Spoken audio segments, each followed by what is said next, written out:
conferencias organizado por la Asociación Mexicana de Vacunología. Esto va a ser cada 8 días durante un mes y hoy iniciaremos de lujo con el tema tratamientos y antivirales contra COVID-19 que nos va a disertar el doctor Rafael Franco Cendejas. El doctor Franco Cendejas es médico infectólogo del Instituto Nacional de Rehabilitación y le agradecemos mucho su participación con nosotros. Y sin más preámbulo, le cedemos la palabra y quedamos para al final analizar, comentar las preguntas que ustedes tengan. Adelante, doctor Franco. Pues, muchas gracias. Muy buenas noches a todas y a todos. Muchas gracias, doctor Romero, por la presentación. Y también espero que esta serie de conferencias que van a ser semanales pues tengan mucho éxito, ¿sí? Y pues bueno, como ya comentaron, el día de hoy vamos a empezar con la primera. Espero que se vea mi pantalla. Perfectamente. Perfecto. Entonces, lo que vamos a abordar el día de hoy son, bueno, antes de empezar, estos son mis conflictos de interés. Son estos puntos de la agenda. Es una agenda, pues considero vasta, ¿sí? Son demasiadas cosas para la información que existe. Vamos a hablar un poco de la introducción al tratamiento antiviral para esta infección, cuáles son los factores de riesgo, el tratamiento extrahospitalario, que es donde actualmente pues están enfocando pues la mayor parte de las guías terapéuticas. Obviamente hablaremos del tratamiento antiviral, otros tratamientos que se recomiendan como parte pues de esta infección y pues lo que también ya ha sido observado por las diferentes instancias como tratamientos no recomendados. Entonces, tocando el primer punto, pues sabemos que el tratamiento para la infección por SARS-CoV-2 ha sido pues como una plantita, yo la veo así, que ha ido creciendo a lo largo de estos años.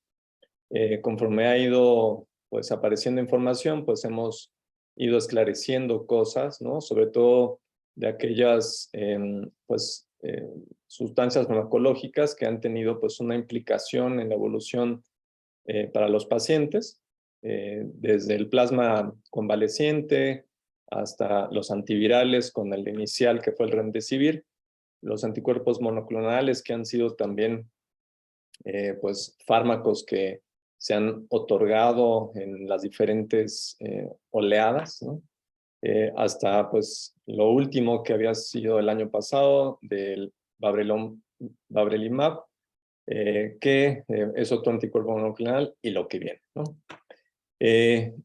Y yo veo también esto pues como algo que ha ido siendo pues muy dinámico, ¿no? Yo lo visualizo también como un lanzamiento, ¿no? De un cohete que estamos tratando de llevar al espacio y que va con toda potencia saliendo la información o saliendo el fármaco, porque es lo que posiblemente es lo más adecuado, lo más novedoso. Pero conforme va pasando el tiempo, pues a veces esta información o este medicamento, lo que sea, porque pueden ser varias situaciones, pues empieza a fragmentarse y posteriormente cae, ¿no? Entonces, por eso es que es muy importante pues mantenernos actualizados.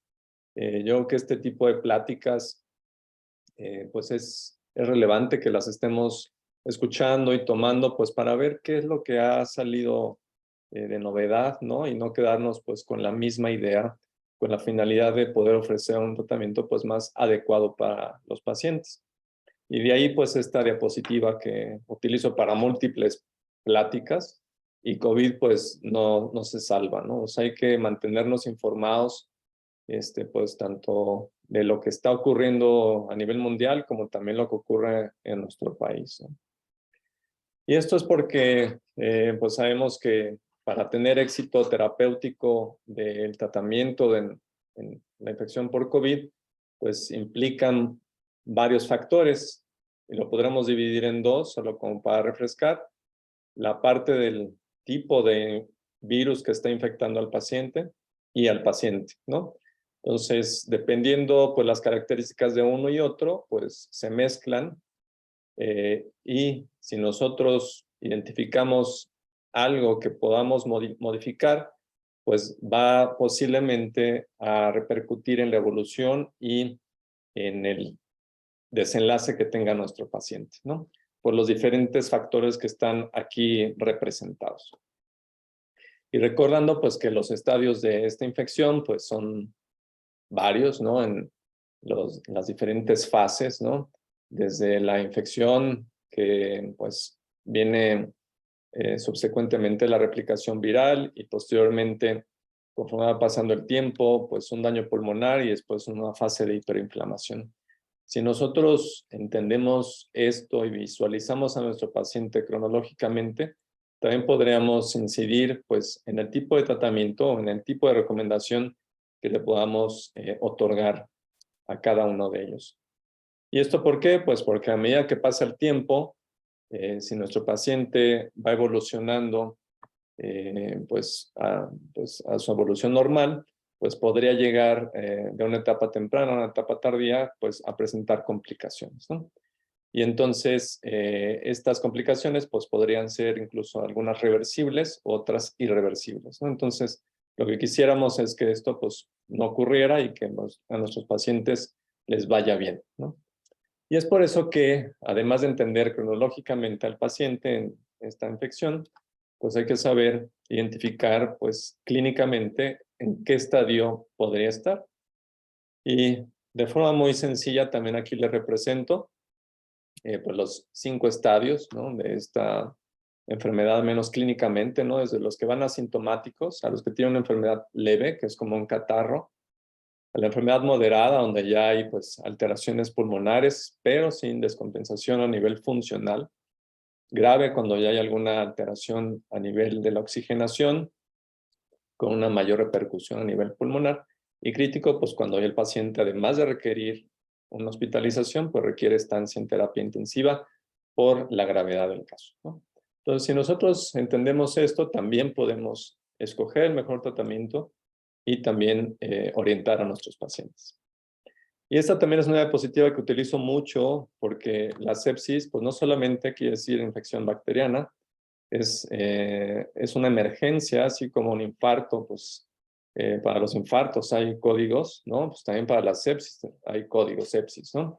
Entonces, es una emergencia médica que pues debemos saber identificar y tratar tempranamente y que la pueden echar a andar, pues prácticamente cualquier tipo de microorganismo, ¿no? Dependiendo, evidentemente, de diferentes factores, pero pues podrían desencadenar las enfermedades virales, como es este caso, pues la presencia de esta entidad, ¿no?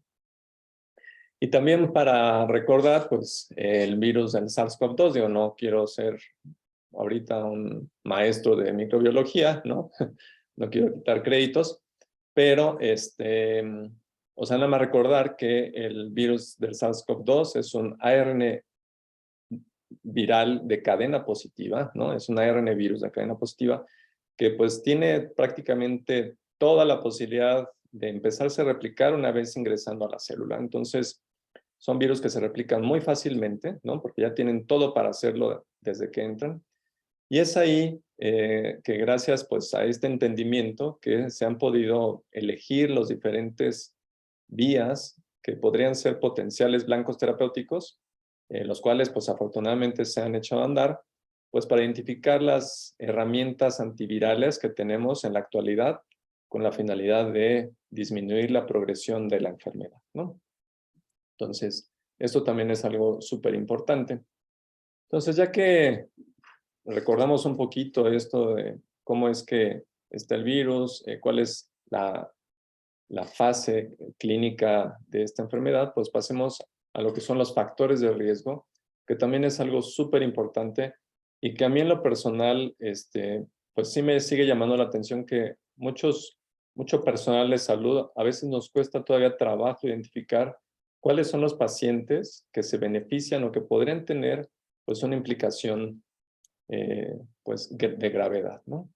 Entonces, para recordar, es pues, como una bomba de tiempo, ¿no? Estos factores de riesgo, pues es cualquier característica que nosotros detectemos de alguien, de una persona, que aumente la probabilidad de padecer o desarrollar algo, ¿no? En este caso, pues complicaciones, ¿no?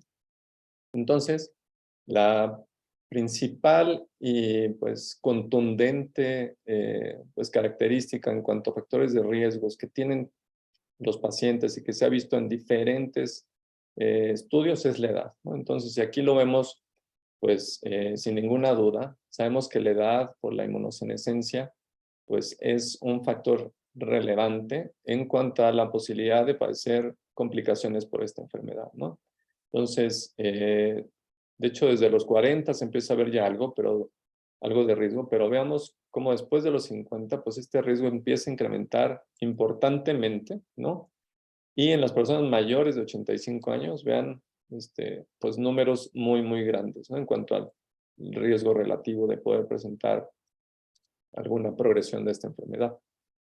Y si nosotros lo quisiéramos dividir en cuanto a las complicaciones hospitalarias y obviamente la de muerte, pues también vemos que esto se sigue replicando, ¿no? Comparados con las personas de 18 a 29 años que digamos son los que tienen, pues según esta tabla, el grupo de referencia, porque podemos decir que son los sanos, pues desde los 30 años a medida que aumentan, ¿no? Las décadas, pues empieza a aumentar importantemente el riesgo tanto de hospitalización como de muerte. Y veamos aquí como la muerte inclusive, o sea, hasta 350 veces más de riesgo para las personas mayores de 85 años comparadas de las de 18 a 29 años. Entonces, la edad es punto número 1, ¿ok? Y después vienen las comorbilidades, ¿no? Que también existen muchísimas comorbilidades. Esta es información que extraje de la página oficial del CDC, cuya última actualización es de abril de este año. Y vemos aquí pues que hay diversas, ¿no? O sea, faltan aquí muchas todavía por colocar, ¿no? En cuanto a numeración, pero puse las más representativas, ¿no? O sea, desde obesidad, diabetes, insuficiencia renal, enfermedades cardiovasculares, pulmonares y también neurológicas, que todas de estas dan riesgo, ¿sí? Y aquí vienen englobadas de una forma resumida, pues todas, ¿no? O sea, las que incrementan este riesgo, ¿no? Que vienen ahí representadas en esta página que les comento. Cáncer, asma, embarazo también, inmunosupresión evidentemente, y obviamente las personas no vacunadas, ¿no? Que esto es algo también que pues debemos de seguir transmitiendo, que aquellas personas que no estén vacunadas pues también corren riesgo porque se ha demostrado que pues, la vacuna ha disminuido la posibilidad de complicaciones, ¿no? ¿Y qué tanto peso tienen pues, el hecho de padecer una o más comorbilidades? También es una tabla pues, que represento con información relevante de cómo cuando pues, uno no tiene ninguna comorbilidad, pues tienes un riesgo de 1, ¿no? Por así decirlo. Pero cuando tienes un factor, 2 factores, 5 factores, ¿no? Pues este riesgo, pues evidentemente se va sumando y va haciendo que pues tengas más potenciales probabilidades de tener pues más complicaciones de cualquier tipo, ¿no? Entonces, esto también es algo que nos tenemos que llevar a casa. Entonces, acuérdense, identificar factores de riesgo, ¿no? Edad y comorbilidades. Y esto, o sea, sí es algo relevante porque, o sea, me he topado que hay gente que inclusive podría considerar una persona de 55 años, pues alguien que no tiene un riesgo, pero se ha demostrado, como les pongo aquí, pues que sí podrían complicarse inclusive estos adultos jóvenes, ¿no? Por así decirlo, ¿no? Entonces, o sea, no echarlo de menos, ¿no? Y regresando a esta diapositiva, pues sabíamos que, como he comentado, que esta enfermedad pues tiene diferentes etapas, ¿no? Si nosotros dejamos libre evolución la enfermedad, pues en alguien que tenga múltiples riesgos, pues va a hacer que esto pues tenga más probabilidades de tener complicaciones. Y es por eso es que el tratamiento antiviral suena lógico que si nosotros lo empezamos tempranamente, pues va a detener la evolución o a modificar la evolución de esta persona, ¿no? Entonces, es lo que nos gustaría a todos que en alguien que tiene estas características, pues poder evitar que se vaya a complicar. ¿Y esto por qué? Es porque, pues, o sea, no es, a medida que la gente se empieza o presenta más periodos de infección o más frecuencias de infección, pues puede tener también más riesgo de tener otras complicaciones, ¿no? Y en este estudio queda también muy bien representado en estas gráficas, cómo se tomó pues, la evolución de los veteranos en Estados Unidos, de acuerdo a si presentaban una infección, 2 infecciones o 3 infecciones, cuál era el riesgo de tener diferentes complicaciones, ¿no? A medida que presentan pues, más cuadros infecciosos, ¿no? Entonces, vemos aquí que el riesgo aumenta pues, para hospitalización, para secuelas, para enfermedad neurológica y para enfermedad pulmonar a medida que la gente se sigue infectando. Entonces, yo sé que muchas veces pues, es algo independiente, ¿no? Pero si nosotros dejamos pues, que el cuadro siga evolucionando, pues a medida que tengas más cuadros infecciosos, pues el riesgo de complicaciones también son más altas y por lo tanto habría que incidir tempranamente pues para que esto no se presente. ¿Y quién debe recibir los tratamientos antivirales para evitar la progresión? O sea, yo lo visualizo así como 2 grupos, ¿no? O sea, los pacientes que tienen más de 50 años o más, sin importar el estado de vacunación, ¿sí? Y que tengan la infección o comorbilidades. Y aquellos jóvenes de 18 a 49 años con comorbilidades, sin importar el estado de vacunación, y que tengan evidentemente una infección, ¿sí? Entonces, son así los 2 grupos. Si visualizamos más esto, pues vemos que se trata de los pacientes que tienen más de 50 años por este factor de edad, ¿sí? Y aquellos jóvenes que tengan comorbilidades, ¿no? Entonces, si nosotros nos quedamos con esta idea, es mucho más fácil poder ofrecerles a los pacientes este tipo de recomendaciones. Ahora, ¿cuáles son las opciones antivirales disponibles? Pues la primera que se llevó los reflectores, pues es Remdesivir. Es un fármaco que ya tiene también algún tiempo, fue ideado pues para el tratamiento del ébola y para otras enfermedades virales como hepatitis C o sincicial respiratorio. Y posteriormente también pues se le dio un giro para SARS-CoV-1 y MERS-CoV. Y en el 2017 pues se evidenció que era una molécula que podía tener una acción pan-coronavirus y es por eso que la FDA en el 2020 pues la aprobó como uso de emergencia pues para SARS-CoV-2. Es una molécula que es pues, similar a la adenosina, que inhibe a la RNA polimerasa viral, que pues esta enzima pues se encarga de formar ARN que se va a ir acoplando a otras proteínas para formar una nueva molécula o un nuevo virión.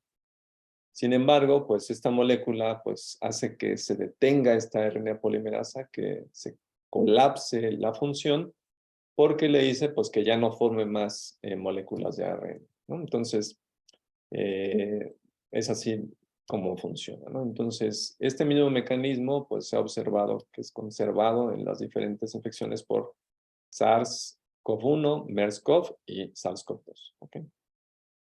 Entonces, el Remdesivir es una prodroga, posteriormente pues se modifica al entrar al organismo. Estos son sus parámetros farmacocinéticos, tiene una biodisponibilidad pues del 100% porque es un fármaco intravenoso, tiene una concentración rápida máxima a los 30 minutos y se elimina a través de la vía urinaria. De los efectos adversos que sabemos de este fármaco es que pueden provocar transaminasitis, efectos gastrointestinales y hay uno, pues, entre comillas, temido por la ciclodextrina que tiene este fármaco, pues que pueda provocar falla renal, ¿no? Sin embargo, ahorita vamos a hablar un poquito de eso. Y a continuación les voy a mostrar, pues, cómo ha sido un poquito la historia de llegar al punto en el que estamos de este fármaco, ¿no? Sin tardarnos demasiado. El primer estudio que les voy a comentar es la CTT-1, donde se utilizó este fármaco en dosis de carga y posiblemente durante 9 días en pacientes hospitalizados, ¿no? Ojo, o sea, es decir, pacientes que ya tenían pues un periodo pues entre moderado a mayor, ¿no? Y lo que se evaluó es el tiempo de recuperación y pues aparentemente pues lo que se demuestra aquí es que no hubo pues un cambio en cuanto a la mortalidad, ¿sí? Pero sí una disminución en el tiempo de recuperación de hospitalización, o sea, en manifestación clínica, como que pues sí hubo alguna mejoría clínica, pero pues nada más. Y ese fue el primer estudio y posteriormente empezaron a salir otros. Este es el GS 5774, donde en hospitalizados también con COVID moderado, es decir, todavía con oxigenación adecuada. Igualmente se dieron 10 días con la dosis de carga. Y pues aquí lo que se evaluó pues es evidentemente ver cómo les iba a estos pacientes en cuanto a estados clínicos, progresión a ventilación mecánica, ¿no? Y pues bueno, tuvo una mejoría en cuanto al estado clínico, sobre todo en aquellos que al menos recibieron 5 días de tratamiento, comparado con los que no, ¿ok? Entonces, y aquí también les pongo enunciado donde pues el tiempo de inicio de Remdesivir en promedio fueron 8 días de evolución, ¿no? O sea, tanto para los pacientes que estaban hospitalizados moderados, ¿no?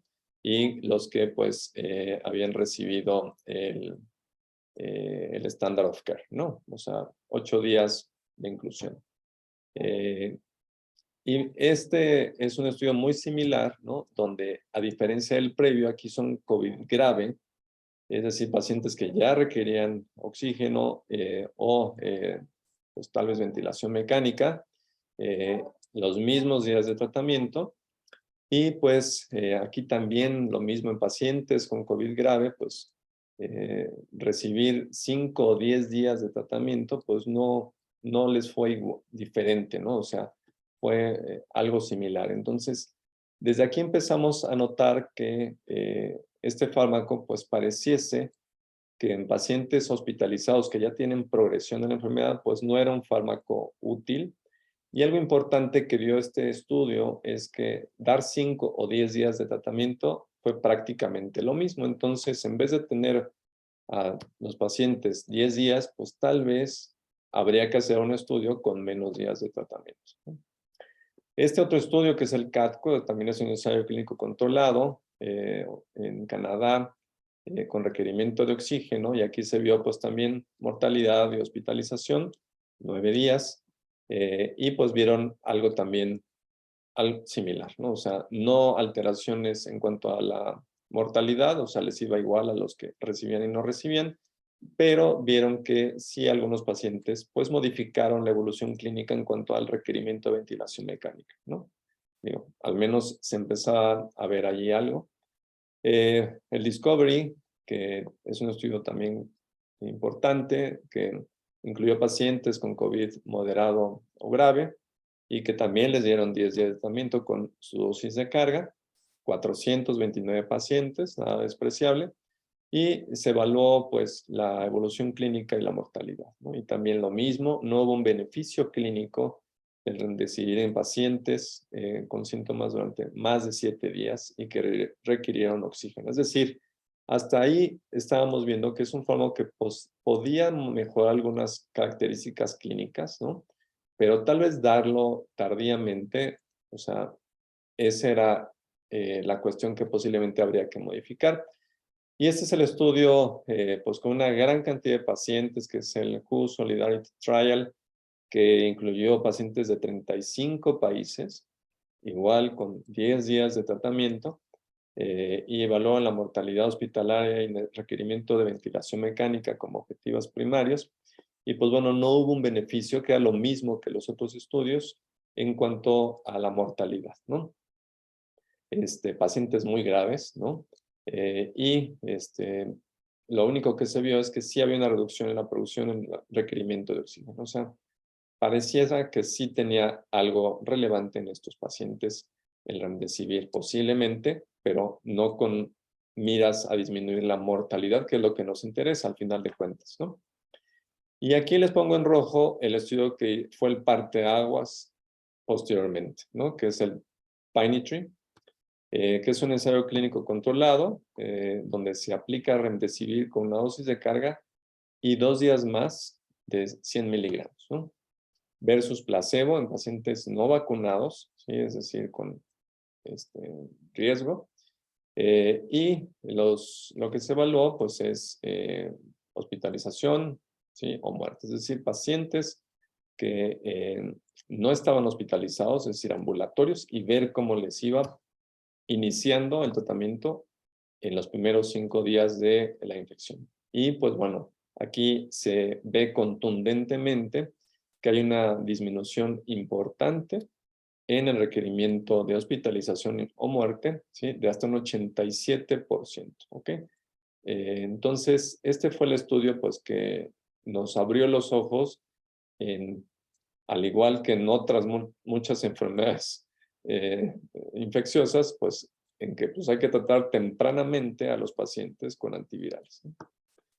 Y posiblemente aquí les voy a mostrar pues algunos puntos relevantes que nos van a veces nos vienen a la mente, ¿no? Preguntas, ¿no? Si el remdesivir se puede dar en pacientes con insuficiencia renal, pues no hay demasiada información, pero les comparto uno de los estudios pues con más pacientes que encontré, donde pues se evalúa cómo les va a los pacientes que reciben este fármaco y que tengan pues alteraciones en la tasa de filtrado glomerular.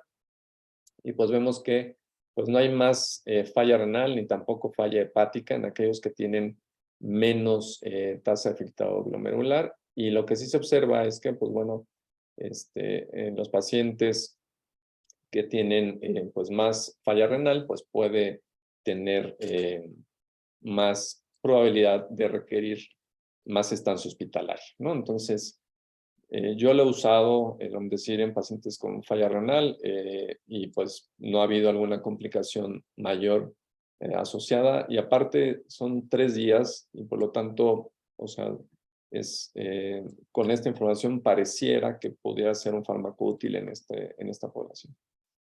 ¿Qué hay acerca de trasplantados? Pues también este es otro estudio donde 192 pacientes se siguieron prospectivamente y pues se vio cuál fue la evolución de aquellos que se les otorgó por decisión médica remdesivir versus los que no lo recibieron. 86 pacientes lo recibieron, casi un 45% aproximadamente.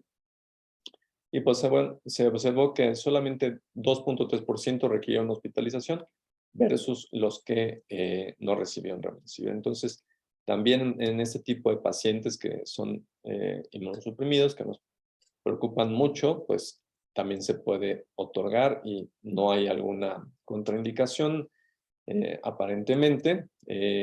Inclusive en brotes intrahospitalarios se han usado, eso me hizo interesante artículo donde pues se vio en cómo se llevó a cabo el uso de remdesivir pues de cierta forma, en forma masiva en una unidad de rehabilitación y cuidados paliativos, que son pacientes pues que tienen pues una edad considerable y que tienen múltiples comorbilidades, ¿no?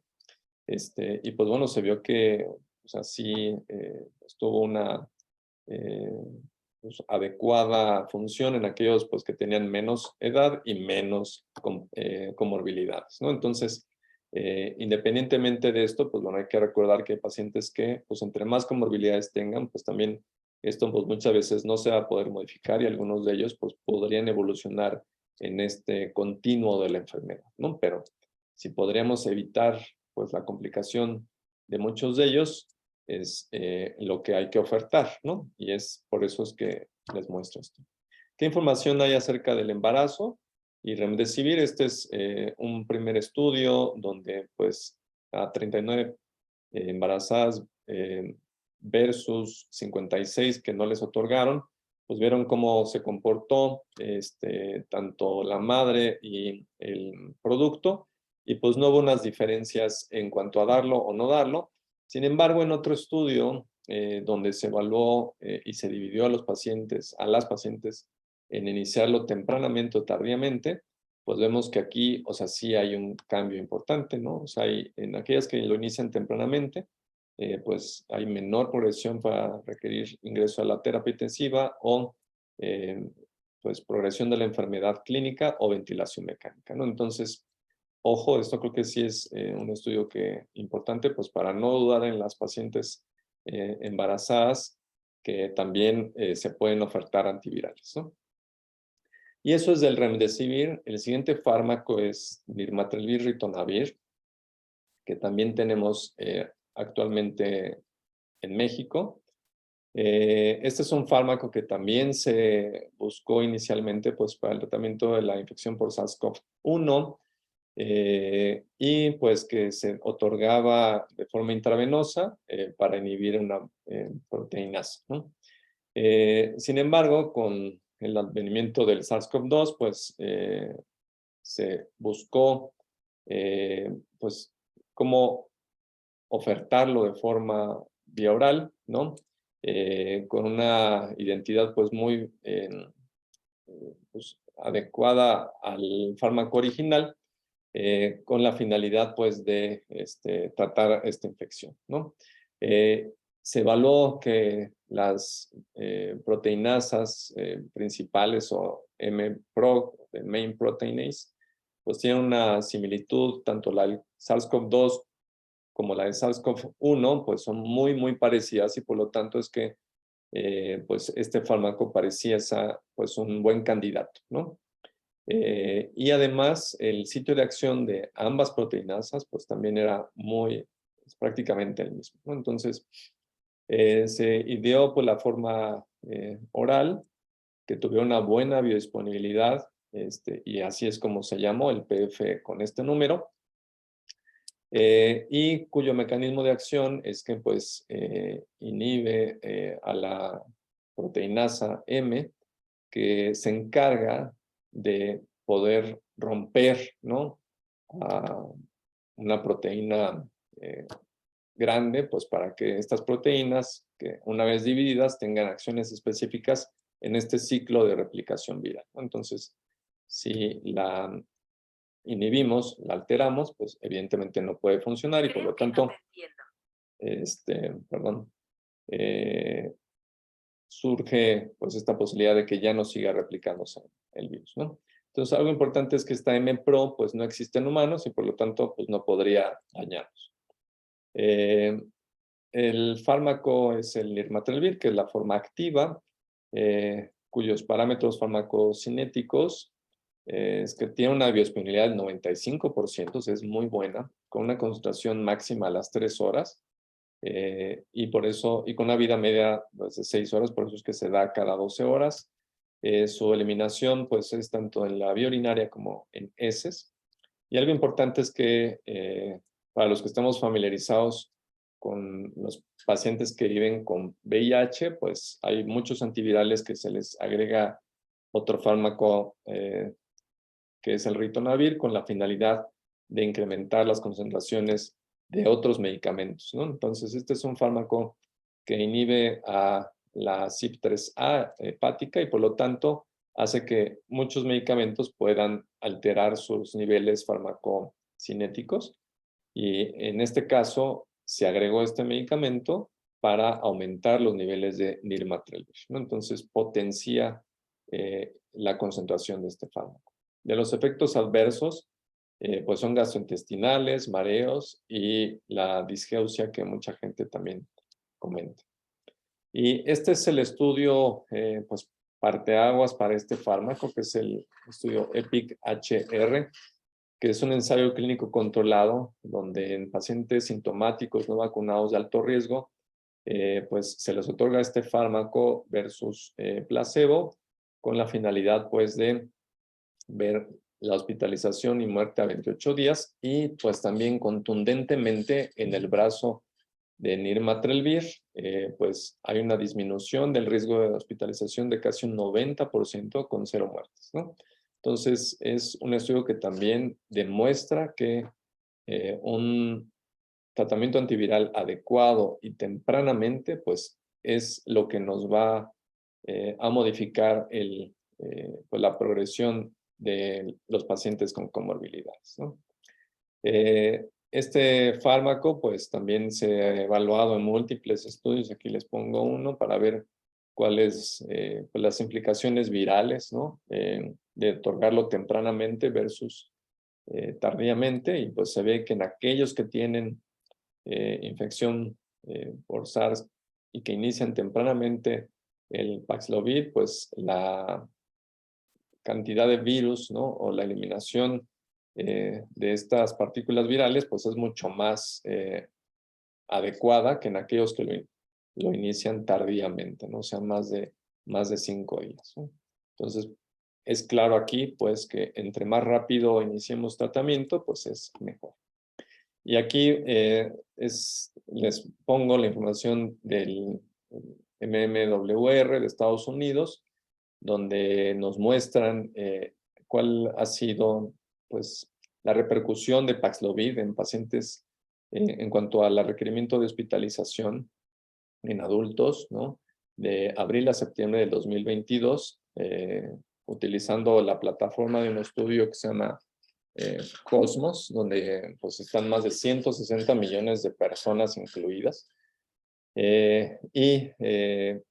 Se extrajeron la información de pacientes con COVID más factores de riesgo en este periodo que les comento, y que se les haya prescrito nirmatrelvir-ritonavir por 5 días, ¿no? Entonces, se ve aquí pues que en aquellos pacientes con al menos estas características que vienen aquí representadas, pues empezarlo en los primeros 5 días, pues disminuye el riesgo de hospitalización, que este es el outcome, pues importantemente, ¿no? Independientemente si están vacunadas o no, si han tenido una infección previa o si están inmunosuprimidos. Es decir, el hecho de tomar el medicamento en los primeros 5 días, disminuye el riesgo, ¿sí?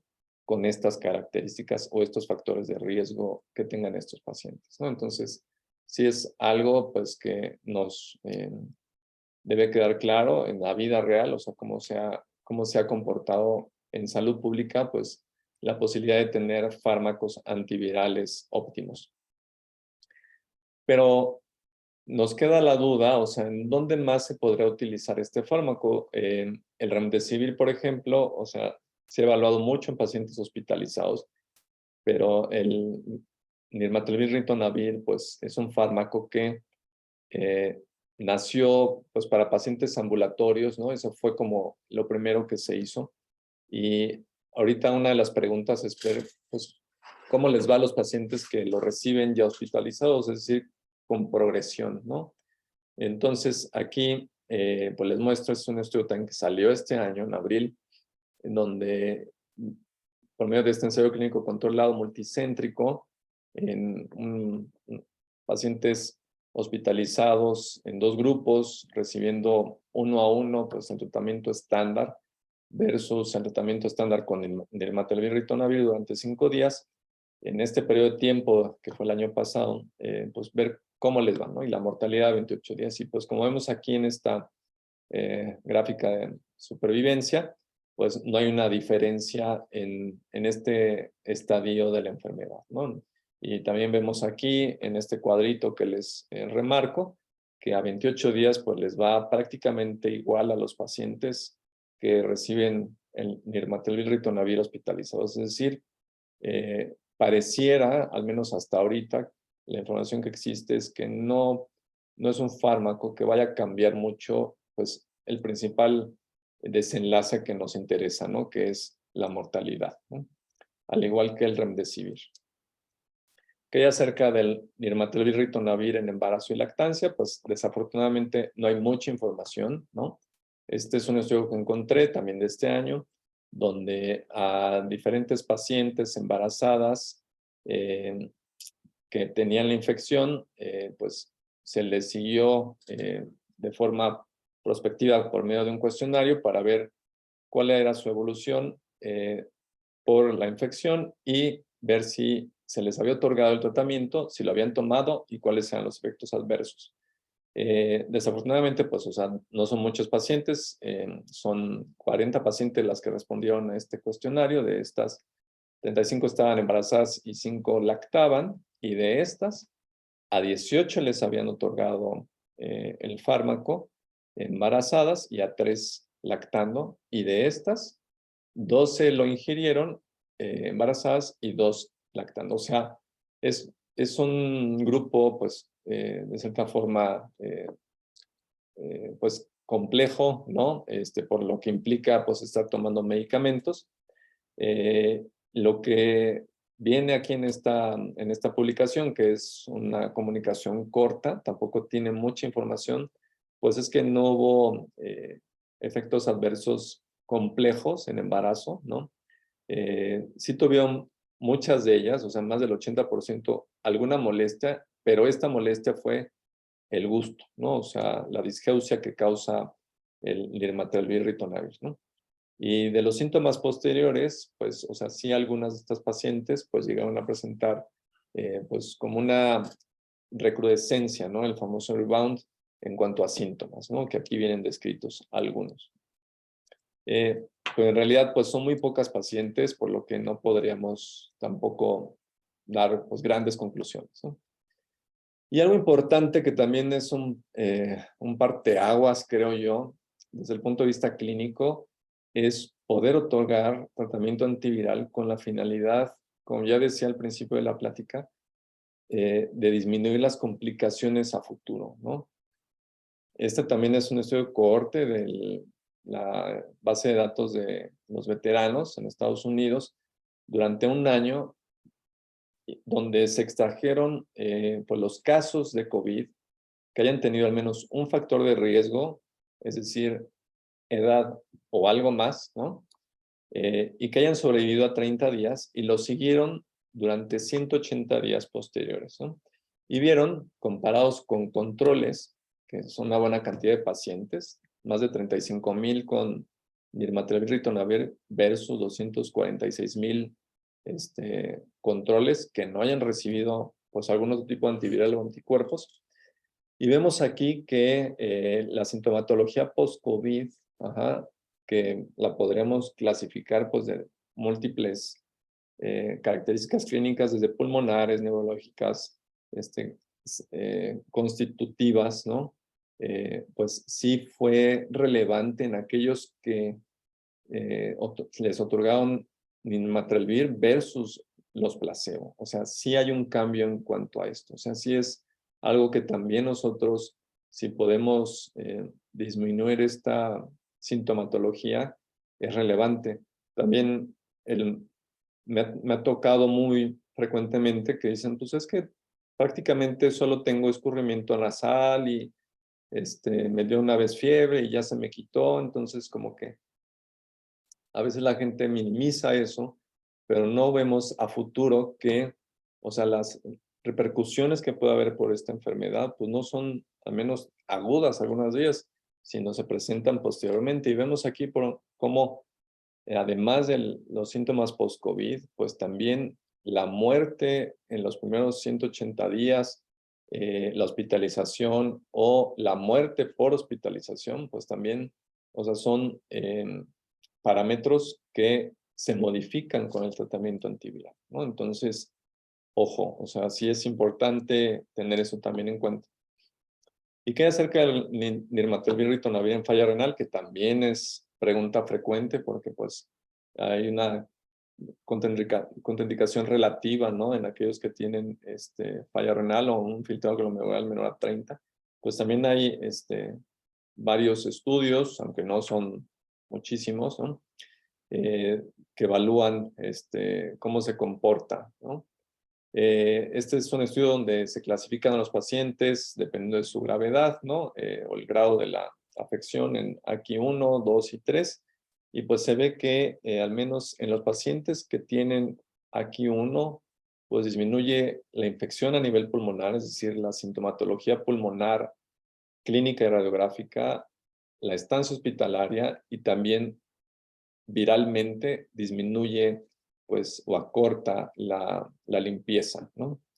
Y en pacientes que tienen la enfermedad más avanzada, como es aquí 2 y 3, también disminuye el requerimiento de reemplazo renal, que es RRT, y también pues los valores de CT. Pareciera que en pacientes que tienen la enfermedad más avanzada, pues podrían no tener un beneficio mayor, ¿no? Pero igualmente, o sea, son pocos pacientes, no podríamos dar una conclusión basta, ¿no? Con esto, pero al menos es un estudio que nos muestra que inclusive en pacientes que tienen falla renal, o sea, se ha otorgado y que son pacientes que tienen riesgo, ¿no? Entonces, podríamos correrlo, pues para disminuir pues las potenciales complicaciones. También en pacientes con trasplante renal hay información. Este es un estudio de Bélgica del año pasado, donde pues bueno, 14 pacientes recibieron este fármaco. Se evalúan pues tanto la parte microbiológica, ¿no? Qué tan rápido disminuye la carga, bueno, por así decirlo, la carga viral, pero no, la eliminación viral. No se modifica la creatinina, ¿no? En estos pacientes. Se tiene que suspender el tacrolimus mientras se esté otorgando el nirmatrelvir, ritonavir, y posteriormente se inicia y pues se ve que pues, a algunos pacientes sí les cuesta un poco de trabajo regresar a niveles adecuados, ¿no? Y pues bueno, la carga viral baja importantemente, pero sí hay algunos pacientes que pueden llegar a tener este rebound que se ha comentado, ¿no? Aunque ninguno de estos, además de los síntomas, pues tuvo alguna complicación, ¿no? Otra de las partes relevantes es que este fármaco pues puede tener múltiples interacciones, ¿no? Que es algo que nosotros debemos estar vigilando por el ritonavir. Entonces, hay calculadoras que nos ayudan a evaluar esto. Sin embargo, que yo aquí lo que he aprendido es que además de hacerlo con este fármaco, pues en realidad lo tendremos que estar haciendo para todos, ¿no? Entonces, muchas veces no sabemos cómo están interactuando pues, fármacos con actividad neurológica, ¿no? O con aquellos que son para tratamiento de dislipidemias, y damos por hecho que no hay interacciones, pero pues no es el único fármaco que pueda tener interacciones. Entonces, sí es algo importante que además de checarlo para esta enfermedad, pues tendremos que estar haciendo frecuentemente para múltiples, ¿no? Y pues bueno, aquí también les comento que pues, o sea, esto es a veces como una montaña rusa, ¿no? O sea, decimos, o sea, sí es un paciente que se beneficia de este medicamento, pero el paciente está tomando rifampicina, por ejemplo, y pues no hay manera, ¿no? Recientemente me pasó con una paciente que estaba en tratamiento con tuberculosis en la fase de sostén, y pues, o sea, a pesar de que estaba en tiempo, pues no se pudo otorgar este fármaco y tuvimos que pasarla a remdesivir y le fue muy bien también, ¿no? Y para terminar, en cuanto a los antivirales, el molnupiravir, que también es la otra opción que existe, lo mismo, es un fármaco que se ideó, se buscó para el tratamiento del ébola, sin embargo, también para otro tipo de enfermedades infecciosas virales que vienen aquí representadas, y posteriormente pues, se buscó la posibilidad de otorgarlo en pacientes con SARS-CoV-2. Es un fármaco nucleócido heterocíclico, que su metabolito activo es el beta-DN4-hidroxicitidina, cuyo mecanismo de acción es que, pues bueno, como es un nucleócido, pues fintea, por así decirlo, a la replicación del virus y por lo tanto, pues hace que haya una cantidad de mutaciones en la formación del RNA y por lo tanto, pues hace un virus que no va a tener una viabilidad, ¿no? Entonces, porque provoca una mutagénesis letal, ¿no? Entonces, es un fármaco que tiene este mecanismo de acción y que, pues, este mecanismo de acción pues, podría tener alguna repercusión en humanos, ¿no? Que es lo que vamos a ver posteriormente. Pues bueno, ya habíamos comentado la forma activa, es un fármaco que también tiene una concentración máxima adecuada, una vida media muy similar al previo, y por eso es que también se otorga cada 12 horas. Y pues cuyos efectos adversos también son muy similares en cuanto a las características respecto al previo, ¿no? Y algo importante que es como la cajita negra que hay que tener en cuenta es que, pues, o sea, en las personas que tienen potencial embarazo, ¿no? O en edad reproductiva, pues podríamos pensarlo 2 veces antes de otorgarlo porque podría haber un riesgo potencial de mutagénesis, ¿no? Entonces, ojo, esta es una cosa que debemos de recordar siempre. Y el estudio que también nos dio luz para utilizar este fármaco es el Move Out, que también es un ensayo clínico controlado en sintomáticos no vacunados de alto riesgo, que se evalúa pues, prácticamente lo mismo que en los otros estudios, hospitalización y muerte a 30 días, ¿no? Cuya conclusión es que disminuye el riesgo de hospitalización en un 31%, no en porcentajes pues, tan importantes como los otros, sin embargo, pues, disminuye el riesgo y es un riesgo pues, nada despreciable, ¿no? Ahora, ¿cuál es la efectividad de los antivirales en las diferentes variantes? También esto es algo que se ha evaluado y pues bueno, aquí hemos representado diversos antivirales y todos tienen en diferentes variantes, ¿no? Alfa, beta, gamma, etcétera, pues una actividad pues nada despreciable. Lo que se dice es que cuando está debajo de 10, pues tiene una actividad adecuada. Entonces, prácticamente los fármacos para las diferentes variantes son de utilidad hasta este momento. ¿Qué hay acerca de las mezclas? Pues bueno, también pensar si mezclamos uno u otro, pues podremos tener un efecto X, ¿no? En este caso lo represento yo como colores. Pues no se ha evaluado hasta ahorita de forma objetiva, ¿no? Sin embargo, los pacientes inmunosuprimidos, pues podrían ser tal vez algunos de estos pacientes que en algún momento se pueda probar y ver cuál es el efecto, ¿no? Sin embargo, hay que tener, pues la evidencia de esto, ¿no? Y recordar la tolerabilidad, la eficacia, y obviamente entre más se utilicen más fármacos, pues más probabilidad de resistencia, ¿no? Entonces, recordar que los ARN virus son virus que mutan muy frecuentemente, ¿no? Tienen pues varios puntos de acción, que eso es algo positivo. Al utilizar 2 fármacos, pues podríamos mejorar tal vez, ¿no? Tienen menos tiempo de replicación estos virus y también esto es algo que pues nos come el tiempo, ¿no? Menos probabilidad de resistencia si nosotros otorgamos 2 fármacos, ¿no?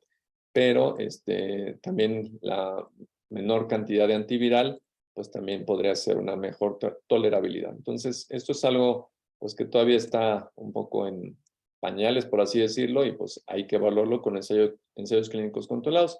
Sin embargo, aquí les muestro información de cómo se han representado estas combinaciones en un modelo murino.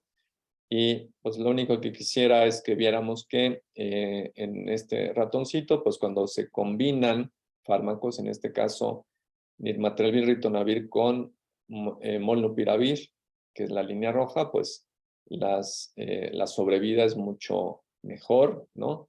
Que en aquellos que reciben únicamente el fármaco, ¿sí? O nada, ¿no? Entonces aquí está representado en cuanto a la cantidad de material genético, en aquellos que tienen la combinación, pues es mucho mejor, ¿no? Y también inclusive pareciera que el molnupiravir, al menos en este ensayo en ratones, pues tiene un buen efecto, ¿no? Pero como vimos a nivel clínico, pues es algo diferente, ¿no? Por eso es que hay que tomar con reserva a veces también los resultados a nivel en ratones, ¿no? Experimentales en animales. Entonces, las recomendaciones pues generales, por así decirlo, es que los antivirales pues hay que otorgarlos en pacientes con riesgo de progresión en estadios tempranos o con enfermedades leves a moderadas en los primeros 3 a 5 días. Y obviamente, pacientes inmunosuprimidos, ojo, son de los que más se pueden beneficiar y no en críticos, ¿ok? ¿Qué antivirales otorgar? Pues lo que recomiendan las guías es que pues hasta ahorita por comodidad y efectos también positivos, pues es el nirmatrelvir ritonavir como primera opción. Si no se puede otorgar esta primera opción por las contraindicaciones, por las interacciones farmacológicas, remdesivir, ¿sí? Y si acaso no se puede otorgar alguno de estos dos, molnupiravir, ¿no? Entonces, en ese sugerido orden es como lo dan las guías, ¿no? ¿Qué hay acerca del tratamiento extrahospitalario? En cuanto a lo no antiviral, pues bueno, lo que ya sabemos, tratamientos sintomáticos que pues, hay que otorgar, antipiréticos, analgésicos, antitusivos y obviamente hidratación y reposo. El uso de esteroides, pues que también el estudio Recovery pues demuestra que en aquellos que requieran oxigenación, pues es en quienes se beneficia. Entonces, no se recomienda para pacientes ambulatorios, ¿ok? Que no, evidentemente que no requieran oxígeno, ¿no? Los pacientes que requieren oxígeno, pues deberían estar en el hospital, ¿no? Entonces, ambulatoriamente no es adecuado. El uso de inmunomoduladores, pues también hay varios, ¿no? Baricitinib, tocilizumab, tofacitinib, que también, pues volvemos al mismo punto, generalmente son pacientes, pues no ambulatorios, sino en pacientes hospitalizados, a grandes rasgos, ¿no? No he comentado hasta ahorita ningún fármaco monoclonal, anticuerpo monoclonal, porque hasta ahorita, pues, no se recomienda su uso porque no tienen actividad contra las variantes de circulación actuales. Y de los tratamientos no recomendados, pues bueno, también recordar que mucho de lo que hemos hecho a lo largo de este tiempo fue por recomendaciones como tratamientos de emergencia, es decir, o sea, no tiene una indicación oficial, pero podría utilizarse, ¿no?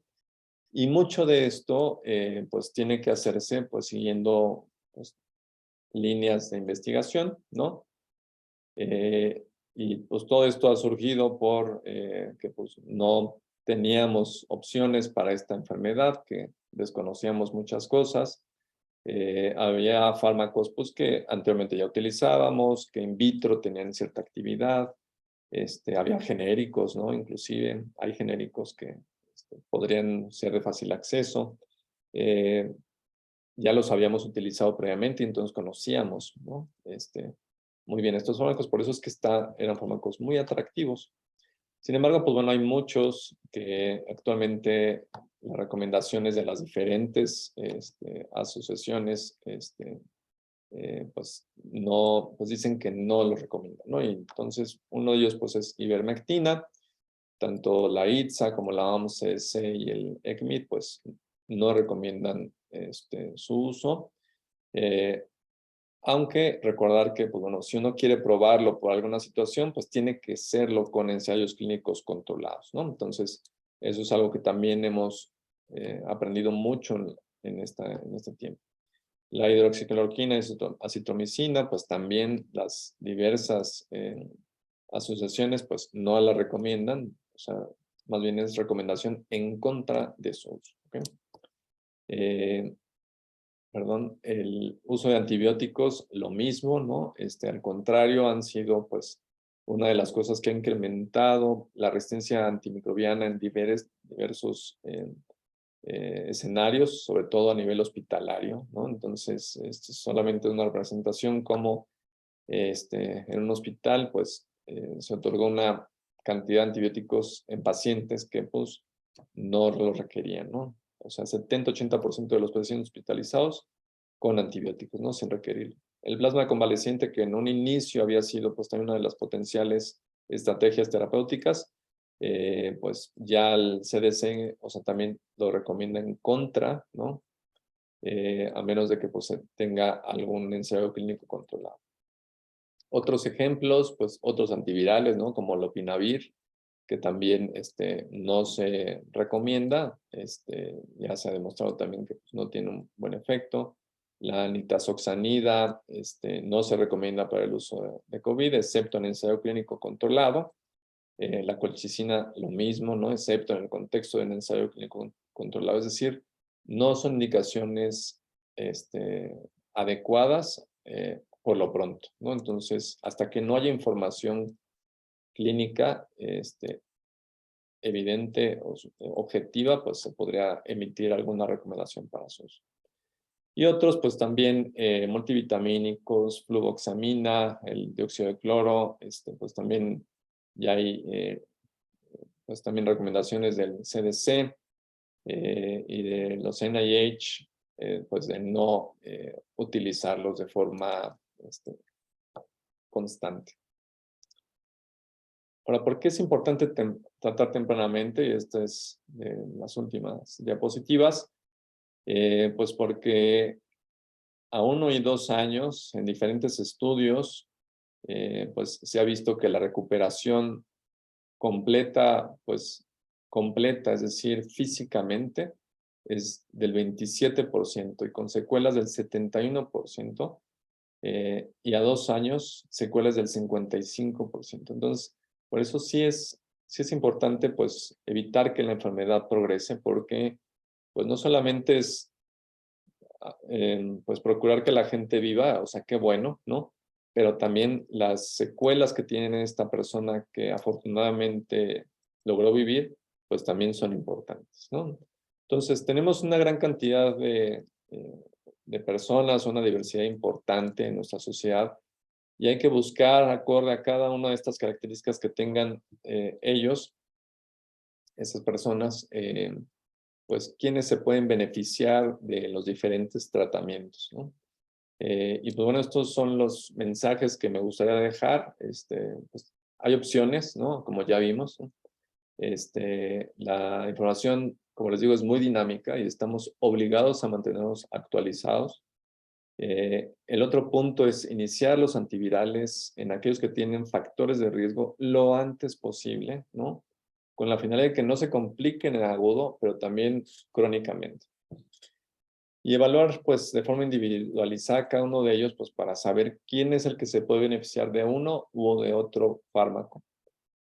Sabemos que el fármaco es eficaz, sobre todo si se inicia tempranamente, ¿no? Hay posibilidades en nuestro país, pues, para poderlos otorgar, ¿no? Y pues bueno, hay que seguir vigilando a nuestros pacientes, a pesar de que los otorguemos el tratamiento, pues hay que darles una vigilancia, pues para evitar de que se pueda presentar alguna otra complicación, ¿no? Y pues bueno, hay evidencia suficiente de los tratamientos que no se deben seguir otorgando de forma rutinaria. Y pues bueno, muchas gracias.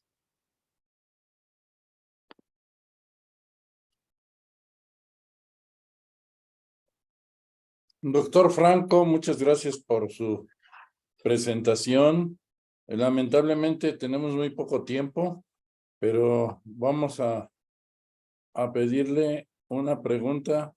Después de esta información, en lo práctico y considerando que la edad y las enfermedades asociadas sería la razón fundamental para la toma de decisión en el otorgar un antiviral, en lo práctico, ¿qué antiviral debemos pensar como opción? O sea, en lo práctico, pues yo me iría por algo vía oral, ¿no? Por lo que implica no tener a un paciente, pues, de forma ambulatoria, yendo y viniendo al hospital, ¿no? Yo que, o sea, el nirmatrelvir ritonavir, pues es una muy buena opción, pues porque es un fármaco vía oral que tiene, pues, una efectividad, pues, muy adecuada, ¿no? Sin embargo, o sea, recordar que es un fármaco que tiene muchas interacciones y que eso tendríamos que estarlo checando sí o sí, pues con todos los pacientes, ¿no? Eso es. Y ¿cuál sería el monitoreo más recomendado con el manejo de uno de estos tratamientos o primero? Mire, el monitoreo es el monitoreo habitual de todos los pacientes con COVID que tengan enfermedad leve a moderada, es decir, pues toma de oxigenación, signos vitales, ¿no? Ver que tengan pues tolerancia al fármaco por los síntomas gastrointestinales que puedan presentarse, ¿no? Básicamente, o sea, afortunadamente como es el otorgamiento de este medicamento es al inicio de la enfermedad, o sea, son pacientes que están en un estadio muy noble, ¿no? Y que no requieren pues una monitorización pues muy compleja, ¿no? Entonces, eso es algo bueno. Muy bien. Doctor Franco, pues le agradecemos mucho su participación en esta serie de temas que aquí vemos. El apoyo de los laboratorios Pfizer nos está dando la posibilidad para que tengamos durante 5 sesiones estos temas. El día de hoy, tratamientos y antivirales contra COVID, la importancia de la prevención y la próxima generación de vacunas de ARNM para de hoy en 8. Y en las siguientes semanas, long COVID, post-COVID o COVID largo, emergencia sanitaria por COVID, el riesgo continúa, fin de las alertas sanitarias y nuevas opciones terapéuticas. Doctor Franco, muchísimas gracias por iniciar este paquete de actualización en COVID-19 y a todos nuestros asistentes, pues la invitación a que continúen para tener un redondeo del COVID-19 en este momento, en inicios del mes de junio. Muchas gracias. Buenas noches. Muchas gracias. Buenas noches.